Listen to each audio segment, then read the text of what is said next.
There was a time when the internet felt alive. It was a place of endless possibility, a digital Wild West where people from all over the world shared ideas, built communities, and created culture from the ground up. It was messy, it was chaotic, it was human. But something has changed. In recent years, many people have started noticing something strange about the internet. Conversations online feel staged as if they follow pre-written scripts. Social media engagement feels unnaturally inflated, driven by bots and AI rather than real people. Independent forums and websites are vanishing, replaced by a handful of corporate-controlled platforms. It's as if the soul of the internet has been drained, replaced by a hollow, automated simulation of what it once was. This eerie feeling is at the heart of what some call the dead internet theory.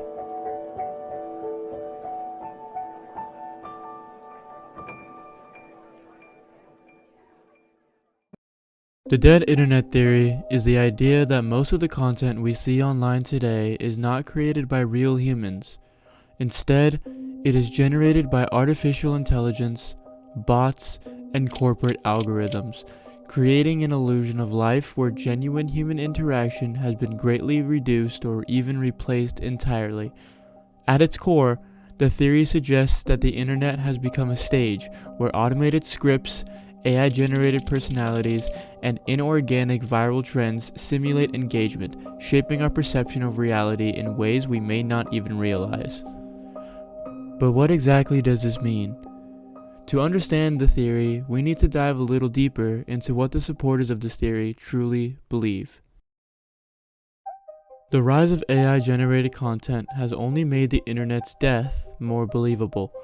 AI can now write news articles that mimic real journalism, generate images and videos that appear authentic but are completely artificial, imitate voices and personalities, even creating influencers who don't exist in real life. Consider this. When you read an article online, how do you know it was written by a real person? Many news websites and blogs now use AI tools to generate content at scale, and some of these AI models have become shockingly convincing. But it doesn't stop there. AI-powered social media bots don't just write posts, they interact with people.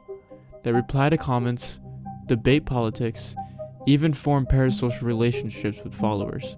Some AI drive accounts have built entire fan bases who don't even realize they're interacting with a machine. One striking example of this is AI-generated influencers. There are now virtual personalities with names and entire backstories who exist only online, engaging with users just like real people. The concern among dead internet theory supporters is simple.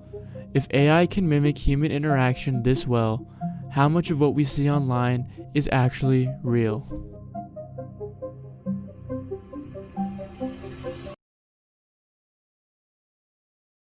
To understand how the dead internet theory came to be, we have to go back, not to the earliest days of the internet, but to the mid to late 2010s when people began to feel like something was off. Around this time, users on niche forums and message boards started noticing strange patterns in their online interactions. Social media posts began to feel eerily repetitive, viral trends seemed too perfectly coordinated, and entire conversations appeared to be manufactured rather than naturally occurring. These suspicions eventually gave rise to a theory that the internet, as we know it, had died, and what remained was an illusion, a simulation of human activity created and maintained by artificial intelligence, corporate algorithms, and government influence. But where exactly did this idea begin? Who was the first to suggest that the internet had become a soulless machine populated by bots instead of real people? To find the answer, we need to visit one of the internet's modern underground communities, a place where digital nostalgia, conspiracy theories, and skepticism about online culture collide.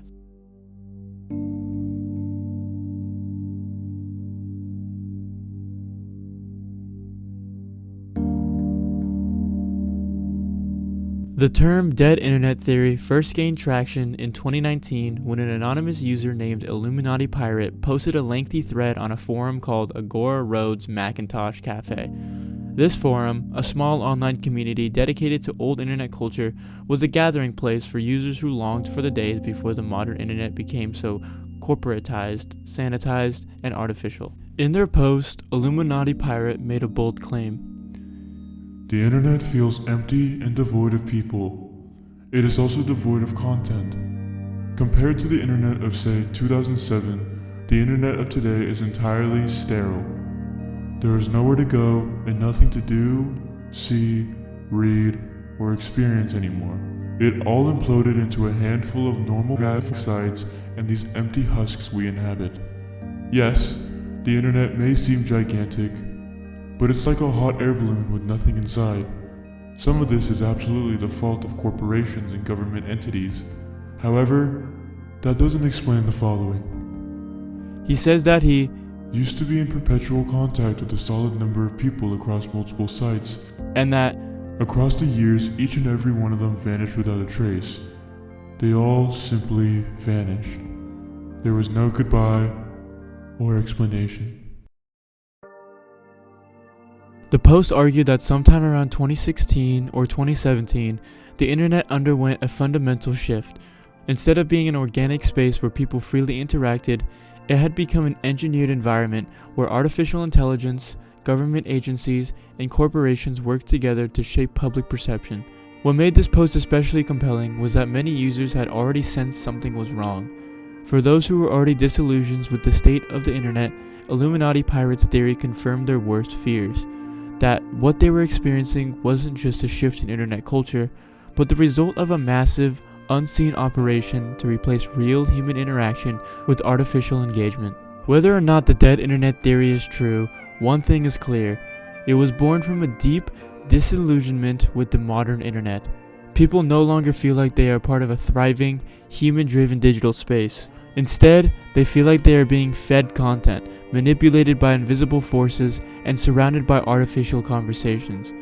The theory origins on a nostalgia-driven forum like Agora Roads Macintosh Cafe make perfect sense, because many who believe in it are mourning the internet of the past.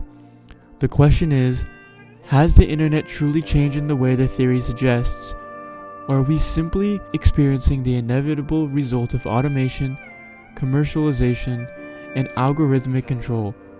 And if the dead internet theory is even partially correct, what does that mean for the future of online reality?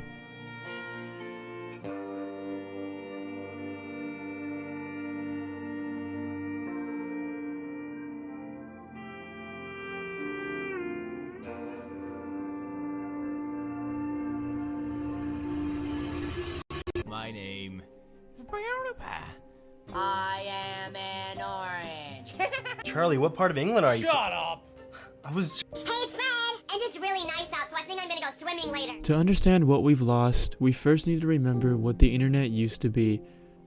In its early days, the internet was a digital frontier, a place where anyone with a computer and an idea could create something new, weird, and uniquely their own. Some of the defining traits of this era included personalized websites, independent forums and niche communities, user-generated memes and viral trends, weird and unfiltered content. Most importantly, the internet felt authentic because it was being built and shaped by real people, not by algorithms. But that changed. The internet has lost its soul. As the internet grew, it became too valuable to remain a chaotic playground. Big tech companies realized that they could monetize online culture, so they set out to control it. Slowly but surely, they reshaped the internet into something more structured, more predictable, and most importantly, more profitable.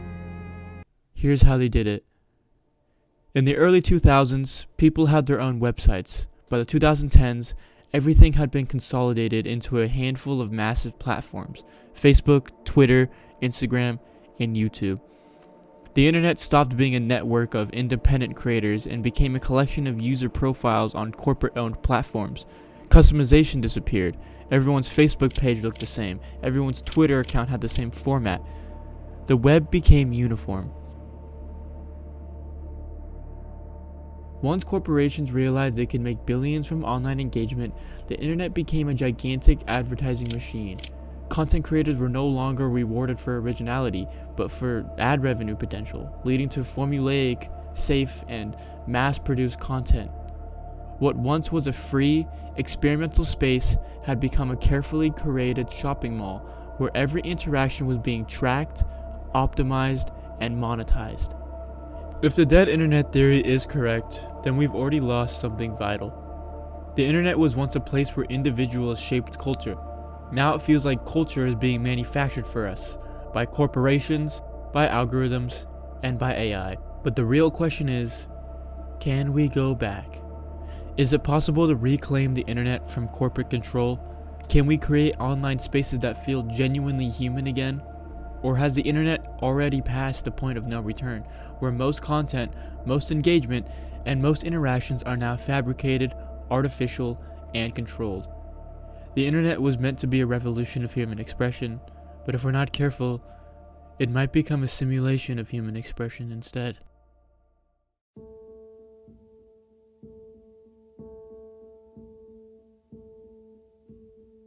Is the internet really dead? Or are we simply witnessing the natural evolution of technology? Is the rise of bots, AI-generated content, and corporate control a deliberate effort to manipulate us, or just the inevitable consequence of a digital world growing too large to manage organically? Why does the internet feel dead? Why do so many people report that everything online feels empty? Well, it turns out the answer might be simpler than you think.